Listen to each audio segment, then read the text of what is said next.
Hi, welcome to PSR studies. Telangana రాష్ట్రంలో intermediate supplementary results కోసం చాలామంది వెయిట్ చేస్తున్నారు. బట్ మీకు ఒక బ్యాడ్ న్యూస్, ఈరోజు అయితే రిజల్ట్స్ రిలీజ్ కావట్లేదు. మరి ఎప్పుడు రిలీజ్ చేస్తున్నారు పూర్తి వివరాలు తెలుసుకుందాం. చాలామంది వీడియో చూస్తున్నారు, లైక్ చేయట్లేదు. వీడియో చూస్తున్న వాళ్ళు తప్పకుండా వీడియో లైక్ చేసి ఛానల్ని సబ్స్క్రైబ్ చేసుకోండి. 16న ఇంటర్ సప్లిమెంటరీ ఫలితాలు, ఇంటర్ అడ్వాన్స్డ్ సప్లిమెంటరీ పరీక్షల ఫలితాలు ఈ నెల 16న విడుదల కానున్నాయి. సోమవారం మధ్యాహ్నం ఫలితాలను విడుదల చేయాలని నిర్ణయించినట్టు ఇంటర్ బోర్డు కార్యదర్శి కృష్ణ ఆదిత్య తెలిపారు. మొత్తం 4,20,000 మంది విద్యార్థులు అయితే ఎగ్జామ్ రాసిరు. సో తెలంగాణలో ఇంటర్మీడియట్ సప్లిమెంటరీ రిజల్ట్స్ వచ్చేసి సోమవారం మధ్యాహ్నం అంటే 12 నుంచి 2 గంటల మధ్య రిలీజ్ కావడానికి ఎక్కువగా అవకాశాలు ఉన్నాయి.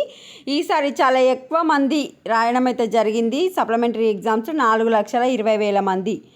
ఎవరైతే డిగ్రీలో జాయిన్ అవ్వాలనుకుంటున్నారో ఆ స్టూడెంట్స్కి వచ్చేసి 19వ తారీఖు వరకు డిగ్రీ థర్డ్ ఫేజ్ కౌన్సిలింగ్లో అయితే రిజిస్ట్రేషన్ చేసుకోవచ్చు. మీరు టెన్షన్ పడవలసిన అవసరం లేదు. డిగ్రీలో జాయిన్ అవ్వాలనుకుంటున్న స్టూడెంట్స్కి ఇంకా కొంచెం టైం అయితే ఉంటుంది. ఇది అప్డేట్. వీడియోని లైక్ చేయండి. Thanks for watching.